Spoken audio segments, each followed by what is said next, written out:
Kimi Zongi na est-ce que nous pouvons le nous processus sont aujourd'hui totalement à l'arrêt. Honorable Gisha Lokela.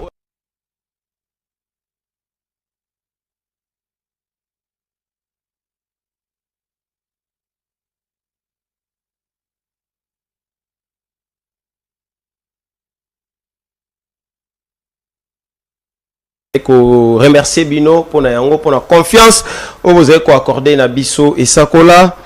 Merci Nabino, merci Nandenge Bolanda biso tous les jours.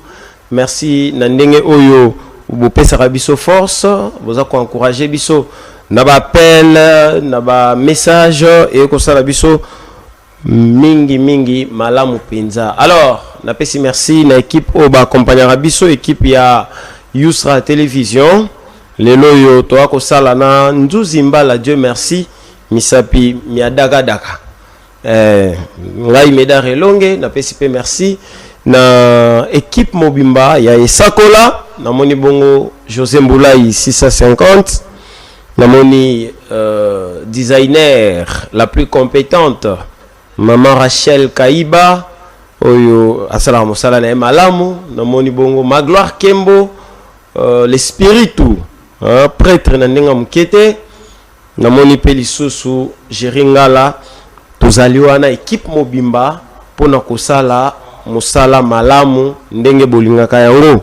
Alors lelo yo tokosala 60 minutes d'analyse na oyo bino moko boyebi l'état congolais andimi ko accueillir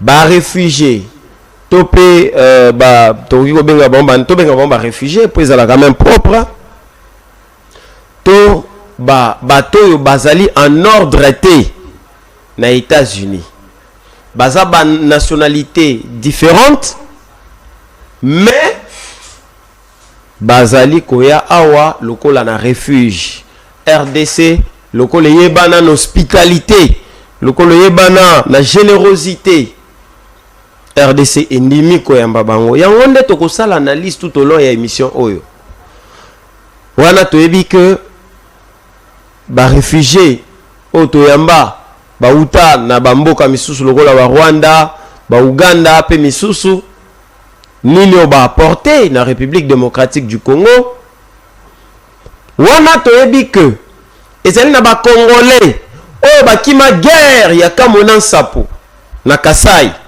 bakendaka Angola et après ba démarche il y a deux gouvernements c'est-à-dire gouvernement angolais et gouvernement congolais batouana bazaka rapatrié na Congo lelo yo insertion na bango ezali pasi bazana ba documenté bazana ba carte té bazali bon bazalo kola ba étranger na kati mboka na bango mais est-ce que l'état si azo ba disposition pour na bango non est-ce que l'état si azo kamo kwa che alobi ezali ba congolais o ba kimaki guerre na mboka boy na province boy esika boy mais baenda kisasa bazana nda côté bazana na batoté bavande sika oyo ngai l'état na zo charge na bango tout au long ya émission oyo boko benga biso boko pesa makanisi na bino tokozala na mona mboka José Mboulaï avec lui nde tokosala analyse awa sur cette décision. Est-ce que décision yango ezali malamu? Est-ce que décision yango ezali na intérêt ya république? Est-ce que décision yango et quoi porter nini na République démocratique du Congo alors que tout le monde a yebi comment est-ce que États-Unis il y a Donald Trump ba komi ko boya même ba congolais na ba africain misusu ba kota na mboka na bango et ça nous le savons. Sur quelle base, sur base de quel principe oyo l'État congolais a joué décision wana. En tout cas, tokoye bayango tout au long il y a émission oyo. Vous avez kolanda biso na changu na pesibino mbote epé merci beaucoup. Vous avez kolanda biso na funa na pesibino merci. Bana moamba vous avez kolanda biso merci na bino merci na force boko pesa biso na moni bongo Jaël Moulwa bébé Jaja. Mon chéri, mon amour, mon bébé. Bébé Jaja, topé siombote. Alinga na benga ebongo. Ozako landa biso na Lukunga. Merci, merci. Alors, Avant qu'on aborde le sujet na biso, botika to betela maboko ou bientôt encourager mwana mboka moko ba ko benga le meilleur ministre. Il y a gouvernement depuis 1960, meilleur ministre à la finance. Kombo nae excellence Doudou Mfwambali Koundé Libotai. Oyo akosala mosala malamu na vision chef de l'État. Hein? Beba que mokolo ya mardi eleki 7 avril kuna na Assemblée nationale ba élu bazali na esengo makasi ya ko déclarer recevable deux projets à loi aux qui comportaient sur ratification il y a un accord de prêt stratégique na hauteur il y a 150 millions de dollars américains. Alors Bateste yango ezali défendu na ministre des finances Doudou Mfwambali Koundé Libotai, hein, moto yotoko benga meilleur ministre des finances depuis 1960. Alors Bateste yango endimama qui est pas ba député national, sikoyo batinda ki yango na commission mixte pour examen moko approfondi. Alors boba que na exécution ba texte yango ekozalande na objet ya ko soutenir agriculture, ko réhabiliter ba infrastructure routière na ba province, hein? Surtout province pilote ya Maniema, de Kasai, Tanganyika, Kwango na Nord Kivu. Donc mwana mboka Doudou Mfwambali Koundé Libotai akosala mosala malamu.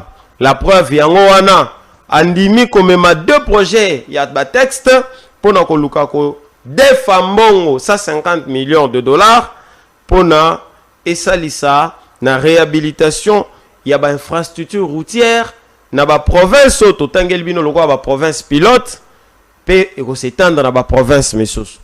Ba texte yango déjà ndimami nango, ndimami déjà et pas ba députés nationaux. Maintenant, batindi yango na commission mixte, eko sangisa ba député, eko sangisa ba sénateur po ba yekola yango lisusu na mozindo. Alors, nyonso yo mwana mboka Doudou Mfwambali pakebo de la République ako sala et ko mériter bongo ba félicitations et ko mériter bongo ko encourager ye, hein, ko accompagner ye pour que à continuer dans même zela puisque boyebi que c'est un des Congolais au balinga mboka et puis au bako travailler na vision chère ya mokonzi mboka chef de l'État Félix Antoine Tshisekedi Tshilombo. Longola bango, longola ye ezali na événement moko le 25 avril. Congolais linga mboka na yo. Ezali événement o ezali Hôtel Misamoi, événement oye kolamusa patriotisme na kati ya ba Congolais. Mwana mboka Prince Mukendi Mpunga Poutine Congolais, ye wana boko mona elongo na Congo conscience ezali asbel na ye ba ko organiser le 25 avril oyo mobange na meeting populaire na stade Vélodrome ya commune ya Kintambo à partir ya 8h. Thème na yango ezali Congolais linga mboka na yo. Mwana mboka vandi ya zo inspiration amoni ke Congolais lingaka mboka na ete. Et pona yango a organiser meeting wana. Akosenga yo oyo kolanda biso na Tchangu. 5 communes nyonso ya Tchangu, na Lukunga, na Funa, na Moamba. Ozali jeune en âge, jeune en esprit. Le 25 avril 2026 oyo kotika la nanda kute. Ezalo teka mapa, ezalo za politicien, ezalo zali étudiant, ezalo sala mosala nini journaliste, médecin. Yaka koye kola lolenge nini koki kolinga mboka na yo grâce ya prophète politique congolais Prince Mukendi Mpunga oyo azali kobengisa yo. Donc boya ebele bozanga te et vous allez prendre intérêt na yo oyo koya koye kola ndenge nini ya kolinga mboka Congolais linga mboka na yo. Le 25 avril kozanga te ngaboko medar elonge na kozala wana et kozala lisusu place ya ko se réconforter makasi. Alors toza banda sujet na biso ya lelo bandeko. Place ozali kolanda biso numéro ya Orange okoki kobenga, numéro ya Vodacom okoki koma message. Nazali na lettre awa on a koyi kotangela bino nazali na lettre awa et na lettre yango oyo ezali signé na gouvernement ya République démocratique du Congo bokomona que l'État a eu décision ya koyamba batoyo bazali voilà batoyo bazali bongo ba congolais te mais bazali ba étranger oyo libanda na États-Unis d'Amérique bazali na mikanda lisusu te alors ba refoulé bango pona koloba bien na lingala babwaka kingunda eyindeli bango loko eyindeli bango basengi na gouvernement congolais akoka ko yamba bango et le gouvernement congolais a dit oui. C'est ça le problème. Est-ce que ezali décision ya malamu to ezali décision ya malamu te yango nde eloko tokosololela mokolo ya lelo elongo na bino bandeko ozali place ozali tia crédit tia méga tosololango ensemble. C'est vrai boyeba ke bacharge nyonso ya bato wana etali l'état te mais eloko l'état sali l'état pesinde esika l'état pesinde esika mais mécanisme nini bâti en place pour que lobby bato baye lokwa bapaya bakoka kobota lisusu problème te mécanisme nini o bâti en place pour que ba réfugiés congolais oyo pe bautaki bangola awa bipai na bipai bango pe bakoka se retrouver ndenge nini tata moboti okoki kopesa mwana ya moto mosusu bilei kopesa ye bilamba kozwa soin na ye pendant que mwana na yo moko azali kosouffrir azali kala mingi te bakoafishele biso sujet na biso wana epai ya mwana mboka Nzuzi Mbala Dieu merci pour ça la biso to débattre to échanger na bino lolenge moko ya malamu entre temps ezali na sango on a ngina pesa bino le 8 mokolo ya lelo le 8 kino le 10 ezali na conférence oyo ko salema conférence nationale sur les infrastructures oyo ezali bon ko salema na centre culturel en face ya palais du peuple et vous allez tout à l'heure lancer et pas chef de l'État mokonzi mboka Félix Antoine Tshisekedi Tshilombo et vous allez clôturer bongo mokolo ya vendredi avec la première ministre mais pendant que tokozwa ba image en attendant tozwa ba image tokozongela bino pona dossier yango toutefois tozali kosenga lettre oya l'état l'état zwaki décision mwana mboka Nzuzi Mbala a prêté yango elongo na ba image mosusu pour que ensemble tokoka ko débattre dessus toko débattre ensemble en tout cas le temps que mwana mboka José Mboulay a kokoma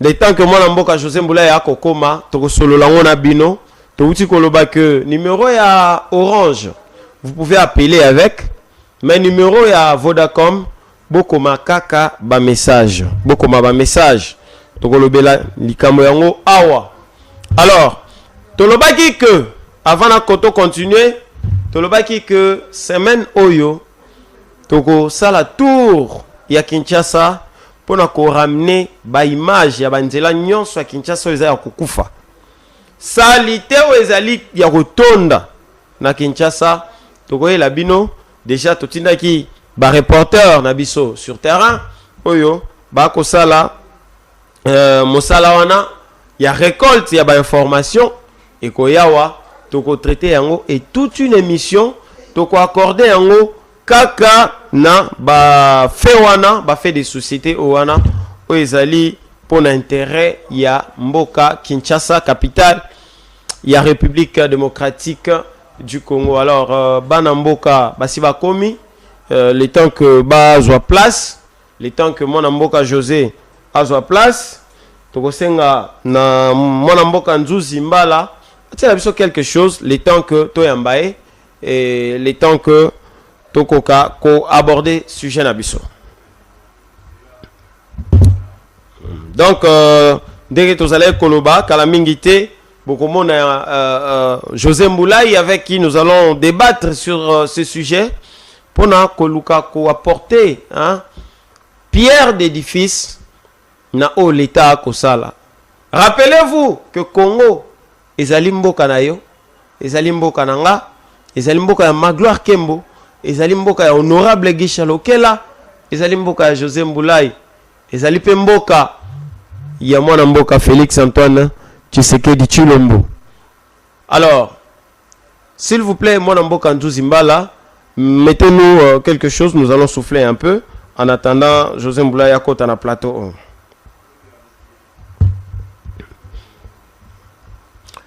Ah, erreur technique, erreur technique.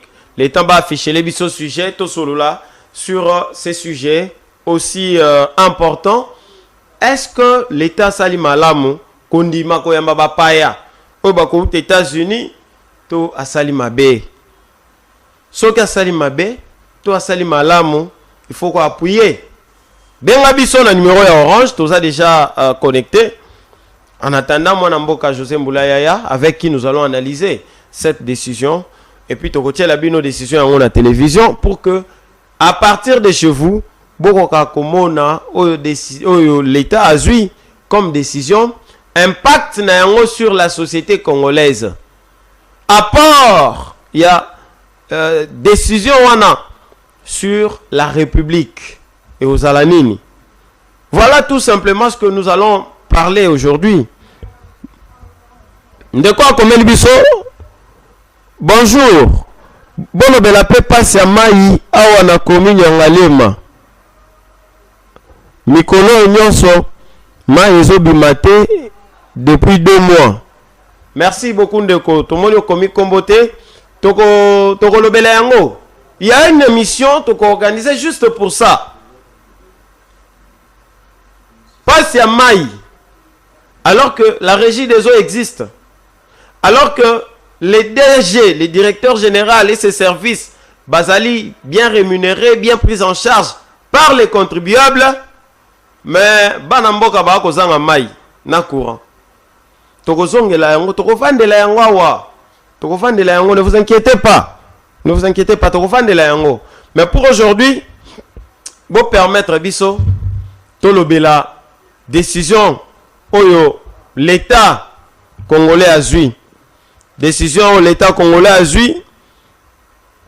En attendant, va afficher les bisous à la télévision. Il s'agit du ministère de la Communication et des Médias au Bachelagi Bissongo Natoile. Mise en œuvre d'un dispositif d'accueil temporaire des ressortissants des pays tiers en République démocratique du Congo. Comme titre à lettre en haut, il y a un anato à communiquer. Alors, bandeko boko likakobenga, bobenga na numéro orange. Bobenga na numéro orange. On prend cet appel. Bonjour ndeko, obeng biso komonai.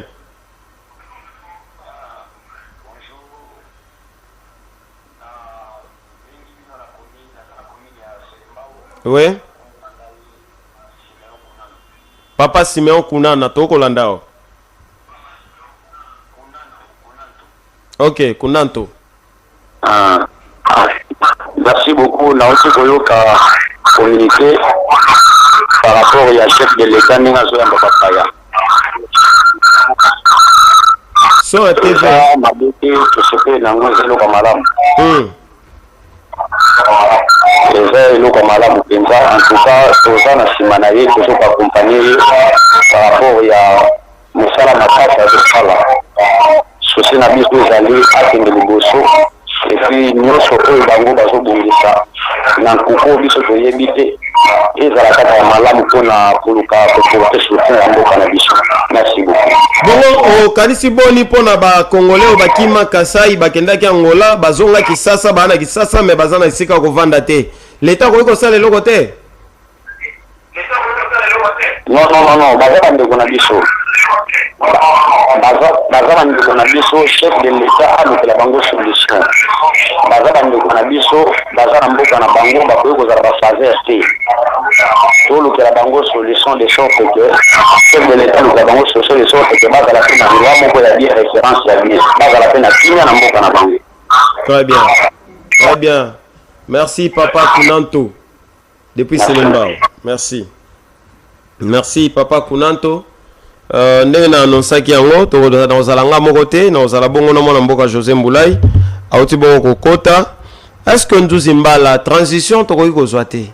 Transition soki possibilité ezali tozwa comme ça l'état mwana mboka José Mboulay akota to analyser naye sur la question. Mais merci beaucoup Nabilo Baiboko Landa. Merci la réaction ya Papa Kunanto depuis Selembao. Ou amonisi que décision gouvernement ezali malam.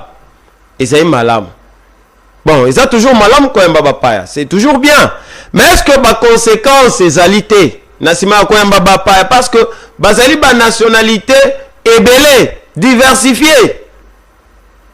Est-ce que mutu moko te, basi moko te bakoki kozala baye na bazemi, baye ko bota na kisasa et ko boti problème lobi na yango. Rappelez-vous. Les lorsque la guerre est dans l'Est de la République démocratique du Congo, c'est à cause de l'hospitalité de la République démocratique du Congo. La République a accueilli autant.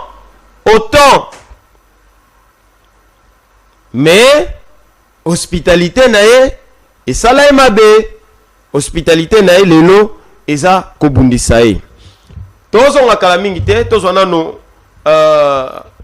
une vidéo fait par ou bien produite par l'Asbel Congo Conscience pour l'événement il y a le 25 avril 2026. Congo ndemboka Congo na ngai mboka na biso tozala Congo mibale te kaka Congo moko oyo esengeli na biso toninga mboka na biso totia yango na motema toninga Congo na biso Congo ya bakoko Congo ya Lumumba Congo na biso nakoki kotika Congo te Congo nde motema na biso Congo Nzambe apesa nyonso nakoki koboya Congo te liboso eloko nyonso Congo liboso na motema nakolinga mboka na ngai koleka nyonso nakokabola yango te nakoteka yango te Congo ya bakoko bakufa batikela biso Congo moko. Le Congo restera un seul et indivisible. J'aime mon pays. Non à la balkanisation. Non à la balkanisation. Ce pays ne sera jamais divisé en morceaux. Je te porte à cœur, Congo. Tu as trop souffert. Tu as la richesse, tu as tout. Congo, je t'aime. Je t'aime, mon pays. Je t'aime plus que tout. Jamais je ne te vendrai, mon Congo. Congo, bokomona pamba lobi, bokoka moyango. Congo, bokomona pamba lobi, bokoka moyango. Go, Congo nde mboka ngo mokengeli koi. Mboka ngo mokengeli léopard.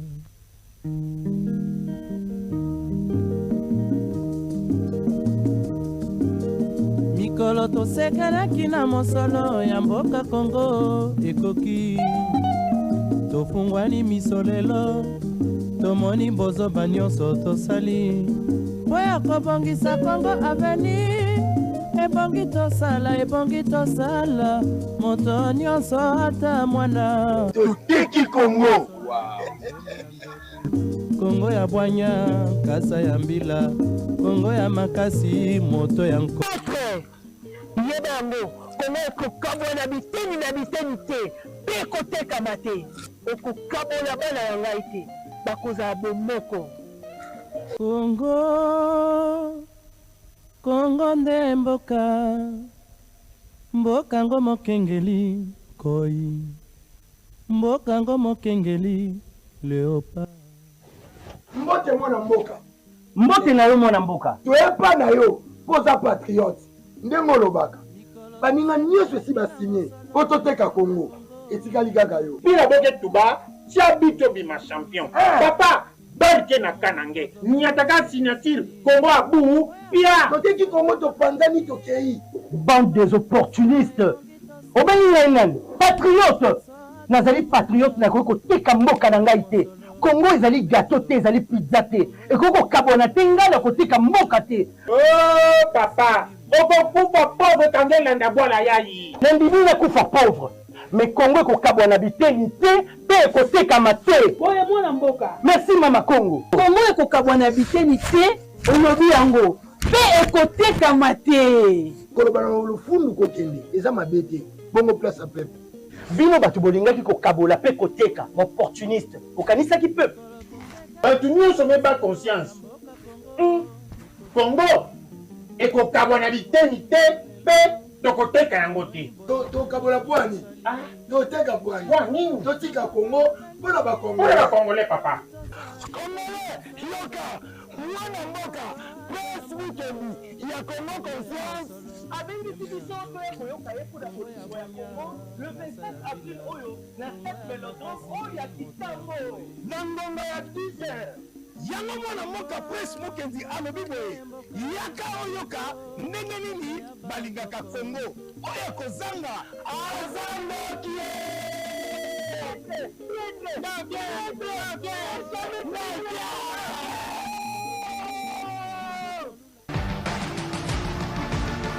Congolais linga mboka na yo.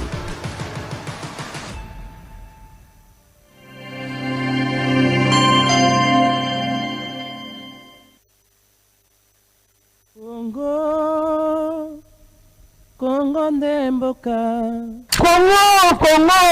Congo na ngai mboka na biso toza na Congo mibale te kaka Congo moko oyo esengeli na biso tolinga mboka na biso totia yango na motema tolinga Congo na biso Congo ya bakoko Congo ya Lumumba Congo na biso nakoki kotika Congo te Congo nde motema na biso Congo nzambe apesa nyonso nakoki koboya Congo te liboso eloko nyonso Congo liboso na motema nakolinga mboka na ngai koleka nyonso nakokabola yango te nakoteka yango te Congo ya bakoko bakufa batikela biso Congo moko le Congo restera un seul et indivisible j'aime mon pays non à la balkanisation non à la balkanisation ce pays ne sera jamais divisé en morceaux je te porte à cœur Congo tu as trop souffert tu as la richesse tu as tout Congo je t'aime mon pays je t'aime plus que tout jamais je ne te vendrai mon Congo Congo bokomona pamba lobi bokokamwa yango Congo bokomona pamba lobi bokokamwa yango Congo nde mboka ngo mokengeli koi mboka ngo mokengeli léopard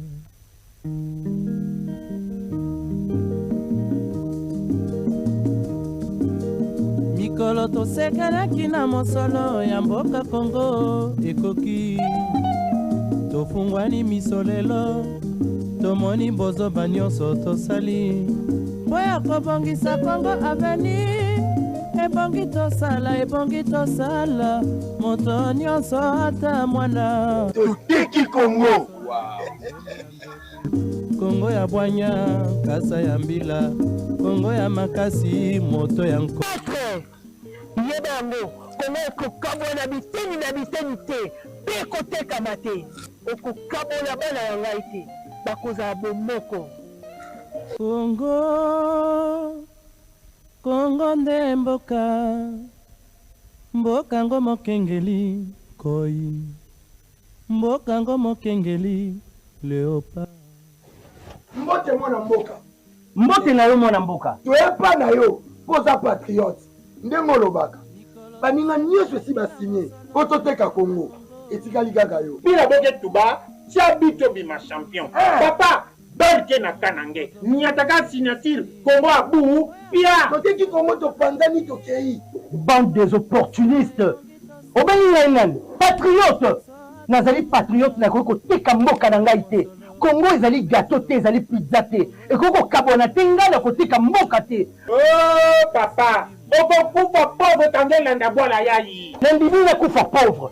Mais Congo ko kabona biteni te, pe ko teka mate. Oye mwana mboka. Merci mama Congo. Congo eko kabona biteni te, olobi yango. Pe eko teka mate. Koloba na lufundu ko kende, eza mabete. Bongo place à peuple. Bino batu bolingaki ko kabola pe ko teka, opportuniste. Okanisa ki peuple. Batu nyonso meba conscience.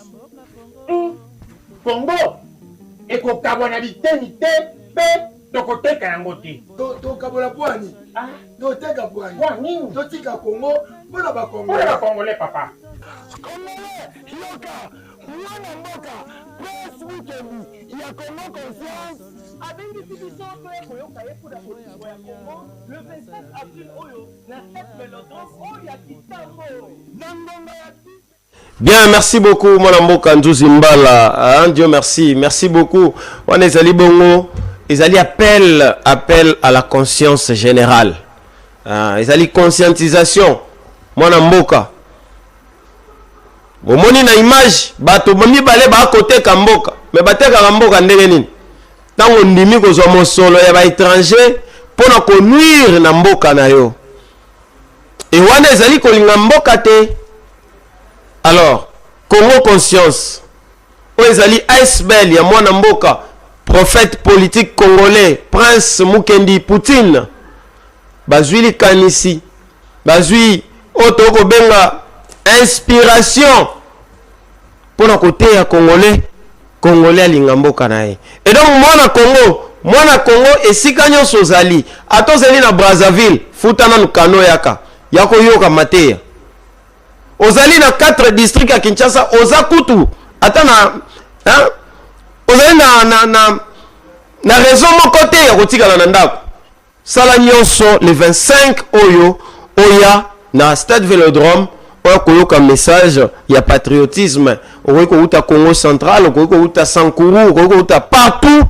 Boya le 25 avril 2026, boya koyoka mwana mboka Prince Mukendi. Nenge na lobaki émission à l'élo, nous allons mon côté, nous allons bien évidemment na moto bino moko bobenga 650 les défenseurs de la nation. Neye ndetoko solola sujet oyo décision oyo l'état congolais zumona mboka mbote boni lelo to salika que change à ma place. Mbote el professeur Médard Longue. Merci pour l'opportunité. Mbote na bande union sur na kati ya kolanda biso na bandaku. Nous avons plaisir makasi ya ko partager quand même plateau yo et longo na yo. D'entrée des jeux, permettez-moi aussi de mettre un avis sur la vidéo Tukoleka. Bien. Tout le monde ndenge ba ndekone biso ba artiste au basalaka scénario ébélé pour nous expliquer quand même situation des années 4 ils se sont aussi engagés. Ils ont dit oui bah répondre présent na mokola le 25 avril kuna na stade Vélodrome na appel ya mwana mboka Prince Mukendi Kunga le Poutine congolais Joana Noga qui obenga qui est prophète politique congolais Lamine Yamal Prince Mukendi Punga commis Lamine Yamal, donc allez-y comprendre que c'est un Congolais de bonne qualité. Ouais. Oui, ouais, personne à 4 ko luka ko vendre souci ou yazana ngona mutema ba Congolais mususu. Pour être Congolais nyonso ayebati été mboka na biso sengeli kolinga yango. Sengeli kolinga Congo pour na ko défendre yango liboso ba attaque nyonso munguna. Tu vois ba lokolo ba Prince Mukendi baza ba Congolais ba qualité ya malamu hein ba Prince ba toko ba Prince Mukendi ba toko pe ba Doudou Fwamba Likunde Libota le parti de la République. Donc je pense bien que c'était hier hein, hier le 7 avril où puis Assemblée nationale et ba on a déclaré recevable 2 projets, il y a loi portant ratification d'accord des prêts stratégiques à hauteur il y a 150 millions de dollars américains. Donc l'Assemblée nationale, les on a ratifié, voilà, texte wana yango wana ndeko zana kati otala ngo donc ba texte oyo défendu par le ministre des Finances Doudou Famba Likunde Libota et baki bongo na ko talisa mutu ya pe importance na yango et ba yebi bongo na ko tinda yango Assemblée nationale de vote qui yango me batindi yango sikoyo la commission mixte on a ko ba bongo ko c'est là ba examen moko approfondi na dossier yango donc il faut ce qu'il faut ba congolais ba retenir très bien na 150 millions de dollars wana musala ni ko sala voilà et ko sala et ko ba bongo ko exécuter beaucoup plus makambo etali agriculture makambo bilanga webi conférence de gouverneur au Choko na bande de ville avec beaucoup plus penché aussi na makambo bilanga donc 150 millions on est ko soka na bilanga te total pe makambo etali ba infrastructure ya banzela na ba province pilote lokola Maniema bandeko na biso ya deux Kasai bandeko na biso ya Tanganyika voire même chez moi au Kwango chez moi au Kwango le gouverneur na Kwangu awa na Kenge ya Kwangu chez mon gouverneur Willy Bitusui là on a fait sa beauté en passant et puis les sous tina Nord Kivu tina Nord Kivu voilà donc 150 millions en sala musala il y a makasi na etali banzela na etali pe bilanga. Vous pensez que Doudou Famba avec son engagement a co-réalisé hein? Justement Doudou Famba c'est un Congolais de bonne qualité. Depuis qu'il est là dans le ministère des Finances, vous voyez que fonctionnaire comment pour respirer quand même en temps réel. Même ceux que les 20 télé qui comme les 25 t maram namba on sur le et puis Doudou Famba promet qui bien que situation so et que c'est stabilisé na mois il y a fait avril awa et en passant aussi ndenge na otiko la province na ya Kwango webi ke lelo pour na biso ba Congolais nyonso veille mortuaire ezali bongo ya matanga ya honorable le professeur comment je vais encore oublier le nom comment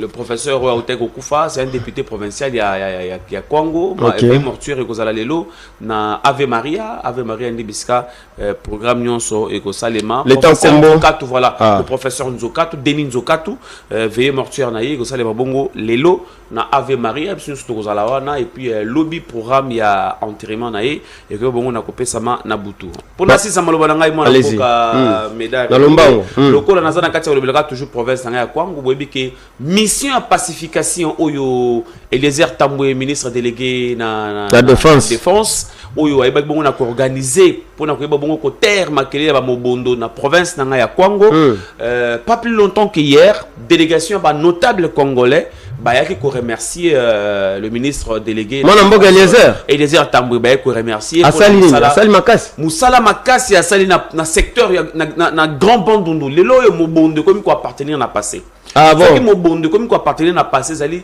grâce à implication totale il y a le ministre délégué otobenga ka mwana Kolo Lupango ministre délégué na défense Eliezer Tambwe to monaka yebo ko kita na terrain ko sala ba descente to monaka pe ko tinda ba équipe ya lolenge na lolenge pona koluka ko sala sensibilisation ya koluka ko benga bilenge ba bunga kinzela ba kotaki na via ki mobondo ba ko zongisa mandoki ba ko zongela l'état azo bango en charge les lobo mobondo province ya grand bandundu et comme quoi appartenir na passé c'est pas ce qu'on permettre ngai tokozwa image et là ko legela ngai c'est que place oyo Jean-Pierre Bemba zalaki na défense akoki te bato lisusu bazalaki bakoki te Eliezer kaka na koya asilisi kobona mais mwana mboka médaille longue c'est nyonso ezali koya kaka na kati na cadre campagne au prince mkenja initié congolais linga mboka na yo Eliezer Tambwe azali moko ya ba congolais o ya juraka uniquement sur l'amour de la patrie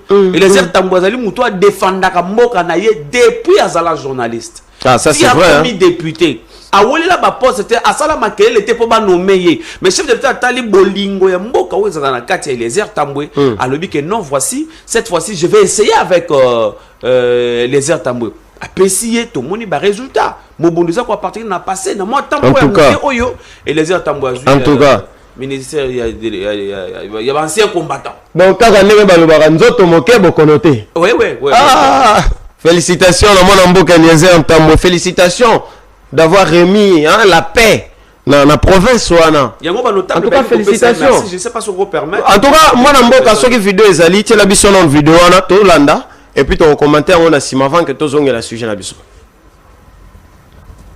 Message de remerciement de la communauté congolaise à son excellence le ministre délégué à la défense et ancien combattant nous, forces vives de la communauté congolaise, tenons par cette occasion à exprimer notre profonde gratitude à son Excellence, Monsieur le ministre Élisée Tambwe, pour les efforts remarquables qu'il a déployés dans la résolution du phénomène Mobundo qui, pendant longtemps, a paralysé la paix, la sécurité et le développement de notre province. Par son intelligence, son pragmatisme et son sens élevé des responsabilités, il a su prendre des décisions courageuses et engager des actions efficaces qui font contribuer à ramener progressivement la stabilité dans nos territoires. Les coins et recoins, jadis inaccessibles, deviennent aujourd'hui fréquentables. L'agriculture, l'élevage et la sucriculture peuvent désormais reprendre pour nourrir la population devenue vulnérable et malnutrie. Pour votre gouverne, il essaie de signaler que le syndrome Mobundo a depuis plusieurs années été à la base du blocage pour le démarrage du développement de notre province. Plusieurs projets de développement nous ont échappé alors que nous sommes une province à vocation agro-pastorale. Il a fallu attendre votre arrivée au ministère de la Défense pour que la problématique Mobundo trouve une solution. Par votre politique de pourvoir la jeunesse et rester à l'écoute de la population, vous avez choisi parmi vos collaborateurs un fils et prince du pouvoir coutumier Yaka en la personne de Bita Inana, maîtrisant les réalités du terrain et orientant au résultat pour que le Congo retrouve la paix et la stabilité. Monsieur l'Excellence, pour le choix porté à ces voyants et intelligents fils pour représenter la communauté auprès de vous et contribuer à l'atteinte des missions vous dévolues par les textes de la République et le président de la République. La communauté congolaise salue votre leadership éclairé et votre engagement constant au service de la paix, de la cohésion sociale et du progrès de notre province. Nous vous adressons nos sincères remerciements et vous encourageons à poursuivre cette mobile mission pour le bien-être de la population et le développement durable de notre province. Par cette occasion, au-delà de notre gratitude exprimée, nous voulons par contre vous rappeler que la réduction n'est pas une finale totale. La population attend des actions en termes de projets qui puissent permettre à cette dernière de reprendre la vie et le développement. De ces faits, nous vous demandons 1. Qu'une enquête soit diligentée, composée d'une part des membres du gouvernement et d'autre part de la délégation des notables du Congo pour éclairer la situation des églises, des centres de santé, des écoles incendiées, voire les enfants orphelins afin d'établir les faits, voire la liste en annexe. 2. La continuité du projet de 144 territoires pour que la province puisse bénéficier entre autres la construction des écoles, des hôpitaux et universités de référence. La réhabilitation de routes des déserts agricoles capables de relier le secteur de production et de consommation. Pour électrifier la contrée, il est nécessaire de penser à un barrage au niveau de la chute Guillaume de Kwango dans le territoire de Kasongolunda, secteur de Kibunda, cité Tembo. 3. La collaboration étroite avec la société civile en vue de votre accompagnement. Nous vous prêtons main forte et réitérons notre engagement dans le rétablissement de la paix et le développement du Grand Bandundu et du Congo en particulier. Nous vous invitons à transmettre nos désirata au président de la République. La population du Grand Bandundu en général et du Congo en particulier est sidérée de propos du président de l'Assemblée nationale tenu à la séance de l'ouverture de la session de mars, voulant réduire les efforts fournis pour éradiquer le phénomène Mobundo. La population de nos provinces vive aujourd'hui la paix et la vraie paix. Et cette paix devrait être encouragée et consolidée. Vous avez, Monsieur l'Excellence, notre soutien sur toutes les bonnes actions que vous allez mener. Merci. Si Mwanamboka, merci. En tout cas, ndenge ka balobaka télévision, esengeli ba image télévision, ezali radio te. Tomoni ba image Mwanamboka José oyo ndenge lobi ba notable bayaki ko remercier ministre Eliezer Ntambwe pour na ba effort. D'ailleurs, balakisi même que bazali na kanda ba sepelité ndenge président de l'Assemblée nationale alingaki ko diminuer ba effort oyo Eliezer Ntambwe sali pour na kozongisa kimia na province wana ya Kwango, alors que bango grand bandu nous sur basangani ba ko remercier Mwana Mboka. Commentaire à Souka pour na yango. Non, justement, je pense que Makampeza Kolomingi Ezalité, ce n'est que pour encourager le ministre délégué à la défense Mwana Mboka Eliezer Ntambwe de continuer na élan wana ya kosunga mokonzi Mboka.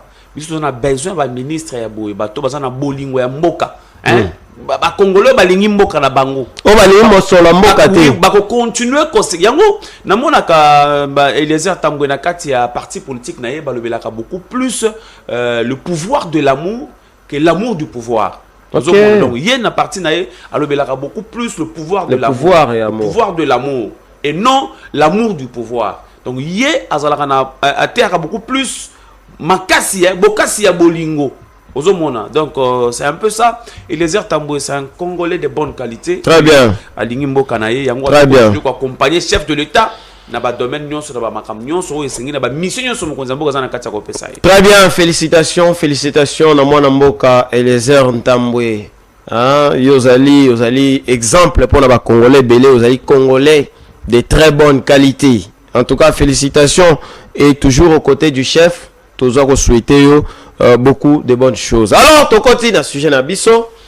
To kosenga na Mwana Mboka, Dieu merci Nzunzimbala a affiché les biso lettre to communiqué officiel il y a gouvernement. Voilà le communiqué. Communiqué aux la mise en œuvre et dispositif d'accueil temporaire il y a ressortissant à pays tiers dans la République démocratique du Congo. En bref, ce qu'il faut retenir, l'État a ndimi ko accorder espace ya Congo pour ba migrants, pour na bateau au bazali les États-Unis, mais bazali en ordre été na l'état américain. Donc bateau normalement c'est baza refoulé. Mais en attendant balongwana na sol na bango américain, nani asengeli koyamba bango RDC lobby moi monsieur ngana koyamba bango. Alors nde yango communiqué oyo ezali à titre informatif na peuple congolais parce que c'est le peuple congolais qui est souverain. Voilà pourquoi rappeler na kati ya lettre oyo ezali dans le respect à souveraineté et RDC, surtout en matière il y a gestion, il y a accès paix à séjour, il y a étranger na territoire congolais. Donc lettre oyo ezali pour na informer congolais que ceux qui bomoni groupe moko bazali ba nationalité belé, ceux qui bomoni bango boy ba ketondimi ko yamba bango pona nini na principe ya solidarité internationale ndenge komami na lettre wana. Voilà pourquoi tonito analyser yango na Mwana Mboka José Mboulay. Mwana Mboka José Mboulay lettre yango wana na pointe États-Unis oyo Nikolo ya koboya ba africain bakota na mboka na notamment ba Congolais ya République démocratique du Congo. Kasi ye wana za na besoin basalisa ye pona bateau esengeli ya refoulé RDC lobi moi monsieur ngana koyamba bango. Omoni yango lolenge nini? Est-ce que RDC et s'est comporté malamu? Est-ce que RDC eu injonction te ya États-Unis? Est-ce que koyamba bapaya oyo ekoiko bote la biso likamate na mikolo ezali koya malobombo kwa? Bon, Mwana Mboka Médard Elonge, je pense que nous avons un devoir. Biso bapanzi sango, tous on a devoir moko ya makasi, ya koyeba bongo ko passer message, ko faire expliquer population azana kati ya kolanda biso maye oyo ezana kati ya kosale mape maye oyo komami na mukanda oyo malamu penza po ete boka na comprendre ko sosola nini penza ezana kati. d'entrée des jeunes ngaki na senga omeka ko modifier moi muke na maloba na yo olobi que États-Unis eza ko boya ba africain ba kota na sol ba mboke belé Afrique notamment aussi ba congolais non na lingo rectifier quand même moi muke allez-y eza kaka ba africain té quand même même ba européen même ba asiatique ba tu nyonso oyo bazali na situation moko ya malamu té hein ndelo baka situation ya mutu azana mukanda te mutu akotaki na ndenge moko ya kobata la fraude ya fraude ya muyibi na sol américain. C'est le président Donald Trump qui avait pris cette décision que bakana ko refouler batwana nyons ba bimisa bango na sol américain. Donc les arabes africains te les payé na batu ya ba continent mususu. Voilà, allez-y. Outi ko lobango wa kezali na principe ya solidarité internationale oyo wapi RDC et talisi volonté na yango ya ko accueillir ba migrants bato oyo bazali na situation moko ya malamu te na mboka ya États-Unis awa na mboka na biso Congo ba pesa bango espace ba vanda. Question wana eza ko soulever ba inquiétude de belé na mitu ya bato surtout bandeko ba ko na biso na bandako. Pourquoi ba biso bazana kati ya ko mituna est-ce que banguna ba koya ko te biso te na occasion wana est-ce que tu es mabe ba ko ya te est-ce que politique ya ko balkaniser mboka est-ce que ba question est belé. Mais moi j'aimerais d'abord que avant bato mituna na ba question na sens ya mabe et singel peut te mituna na ba question na sens ya malam. Qu'est-ce que cela va apporter à la République? Très bien, Yawonde.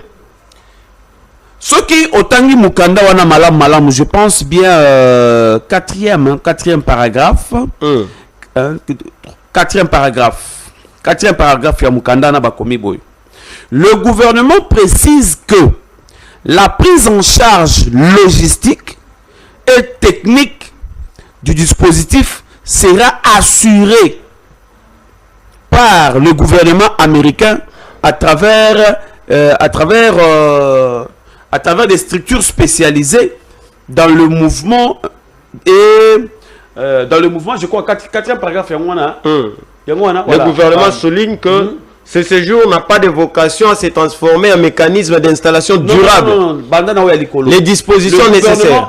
Le gouvernement précise que la prise en charge logistique et technique du dispositif sera assurée par le gouvernement américain à travers des structures spécialisées dans le mouvement des personnes à travers le monde. Très bien. Aucune charge financière ne sera supportée par les trésors publics de la République démocratique du Congo.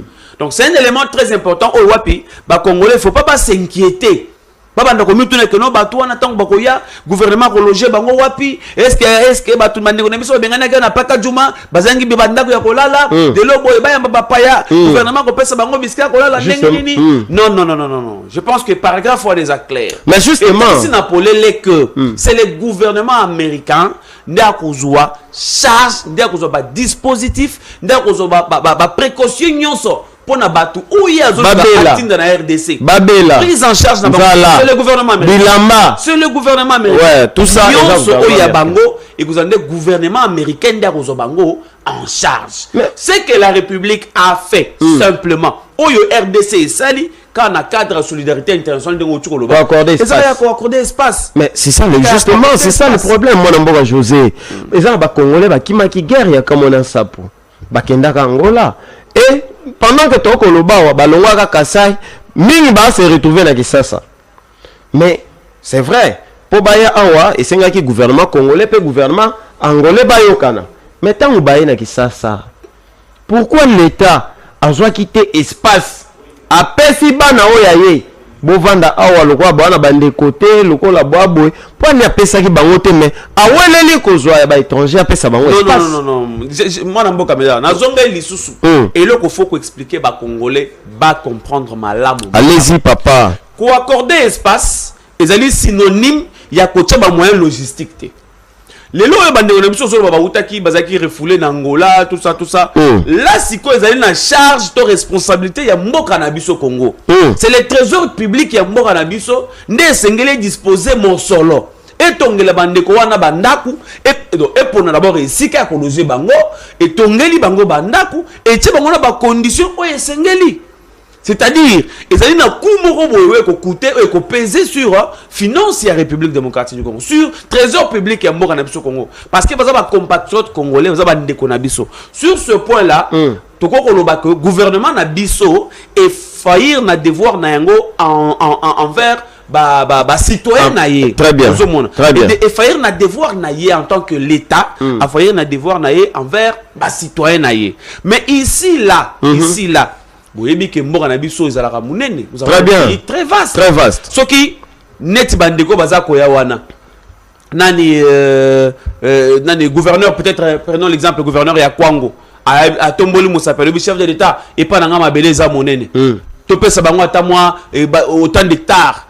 Amérique a koya a tongi bandaku a teba moyen nyonso courant mai ba centre de santé ba hôpitaux ba biloko tout o esengeli batu ba vivre na yango ba conditions malamu. C'est le gouvernement américain qui va venir kotia ba biloko wana na espace oyo RDC ekolakisa. Okay. Koya bato wana bazo ya wana eza pour la liberté, ça aussi faut retenir. Ouais. Et c'est pour un temps. Mais quelque part aussi après départ ya bato wana ba infrastructure wana kotika la République. Ça va servir aux Congolais. Ça va servir aux Congolais. Alors pourquoi na cadre et esprit à solidarité internationale de Ngotchukoloba, la République a montré que c'est peut-être une opportunité pour lui après ça bato wana espace pour na moi tamorobo ya muke et investissement ekoya. Et donc, l'infrastructure est Kutungama. Donc, après départ, il y a Batouane et puis la République va bénéficier. Donc, danger est athée. Selon mon amboka José Mboulaye, parce que Bandeko Bakolo Babalobi, ceux qui Burkina Faso, Boya qui est à monaki danger. Mais Congo, le Congo, c'est ça, selon la population, comment on a que Congo passoire. Endimi bindima ni mais yo comment on a que danger est athée. Au Congo, pour n'a pas payé sa bango terrain à Kisasa, dans la province. Bon, je ne sais pas danger danger dans contexte sécuritaire ou bien danger dans le lengeni, je ne sais pas. Mais s'il faut token na ndenge bakanisi ya batu, batu bazana kati ya kokanisa. Que non, na kati ya batu wana bako refoulé ba Rwandais pe bako zana na kati. Mais rappelez-vous que Tango Léopard à se qualifier dans le mondial, nous avons vu des messages de félicitations à Rwandais. Il y a le gouvernement rwandais. Rwandais va féliciter quand même la République démocratique du Congo. Rappelez-vous aussi que Mikolo Uchikoleka Poso Uchikoleka Oyo, chef de l'État Ayambaki à Kinshasa, l'ancien chef d'État rwandais à Biarimana, Ayambaki Awa. C'est-à-dire, Naza Kozongi Sabandeko. Le chef d'État Félix Tshisekedi a toujours dit que nous n'avons pas de problème avec le peuple rwandais. Mais nous avons un problème très sérieux avec le régime actuel. Comment on va aller contredire, c'est sûr. Oui, comme on a Monsieur Junior. Monsieur Junior, oui, Nazana qui colle na commune qui est juste. Mon agent en a bien en direct. Merci. Limisa ndeko aza pembeni wana makambazolo ba vraiment aza congolais pena. Transo kopetana no batu ya est kuna obo kabola jusqu'alors batu wana bazo s'occuper quand wana et ko mboka na bango baza ko buma bandeko na biso butu moyi. Lelo lisusu bozo lisusu batu wana ndenge wana boya ko tia bango wakaka na kintu. Insécurité ko zala. Merci. Oyo nano kuna esirite obozo bakisa mosusu sala makambo ezotala bino na mitweta eswaka bino lokola ezoswa biso ndo bozoloba soki azaki pembe nanga mena kole. Non, non, c'est pas gentil. Comme que change à c'est mieux. Merci. Merci. Merci Ndeko. Mon amboka José, Azali Congolais, Azali originaire, ya Kwango. Tout près awa, mon amboka on répondre, il y a déjà à répondre. Alobi Karake, espace où epesama na est, nanu ba problème esilité. Tolingi tozo lisusu ba misusu to implanter bango lisusu c'est ça ko ba problème te mon amboka José. Non, alobi bongo ou bien alo apesi kanisine ya kolobaka bandeko bazali na ba est kuna ba kima ba te alobi penza makambo to lobi wana ke kuna ba problème ezana toza mbote ndeko kombo na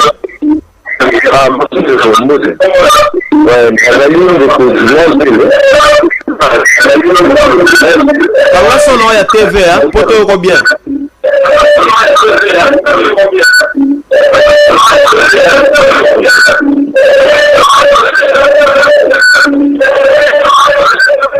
nalobi ndeko ngana bindi na zosenga tout ça la quand même débat contradictoire na ndeko nazala pour débatteur na mkonezo ya OK on a fait dans makambo lobi azosunga l'état azosunga chef de l'état donc il faut tout démarche en plateau on bon nani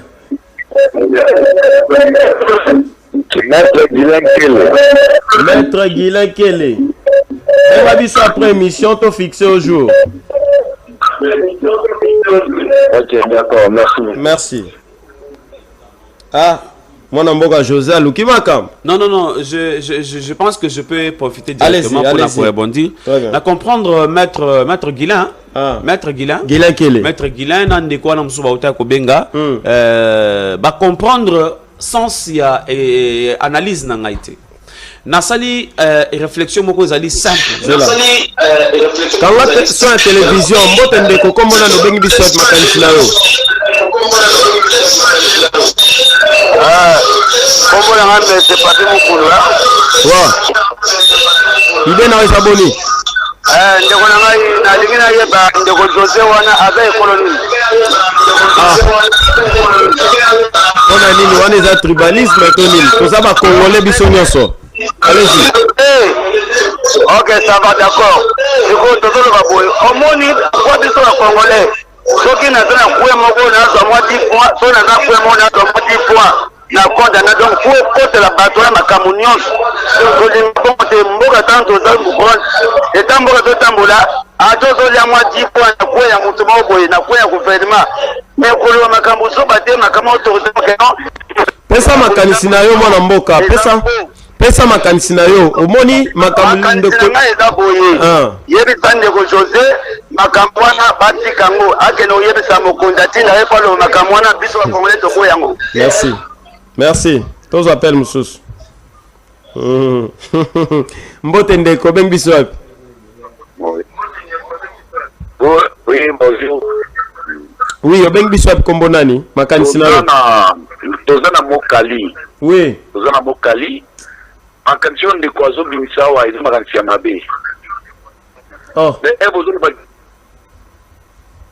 a Mabé na Kameye Naza Congolais de sauter. Bato na tango bazo bimisa bango na Amérique, c'est que bango baza na misala ya Mabé. Tango bakoya awa. Est-ce que bango nyonso nde baza ba pasteur? Bango nyonso nde baza ba chrétien? Lobi ba ko violer biso, basi na biso na ba na biso te. Iye ce qui a l'embongo, allez na porte na privé, mais makambwana na yé. Na wa zisha ya makambwana bango nyonso baza ba congolais te baza miyibi. Baza banduki ya mboka oyo. José Boulaye Boyebi. Baza kote na bango. José Boyebi asale la bino musala awa. Merci. Non, merci beaucoup. Merci beaucoup mon mboka José oki makanisi ya bandeko. Bango nyonso ba bengiso bazali contre décision ya gouvernement congolais balobi bako banga pona oezali quiétude na bango. Je pense que minute ndeko mi ko sala biso défaut. Allez-y. Na bandela makambo na uchikolo ba po bandeko balanda ngai malamu. Nzambe bato bayoka kindeko José. Bayebi José sakolaka mbote ndeko. Allô. Oui. Mbote. Obengi biso. Allô. Obengi biso. La bonne na commune a scellé juste la terre. Na ina ko makamundu ko azile bawana ya kuza batu ba États-Unis derrière ba ya awa. Ça nous le monde normal. C'est pas dingue mo figa ba kumadi. Le gouvernement ni mara pesa bangu c'est normal. Donc le président de la République a fait cadeau ko wana. Aka ba criminel, aka ba criminel. Bana mulengi babanya mulengi bango le ba occupé mboko e comme place na bango e bana ka tende wana muti ka biloko wana.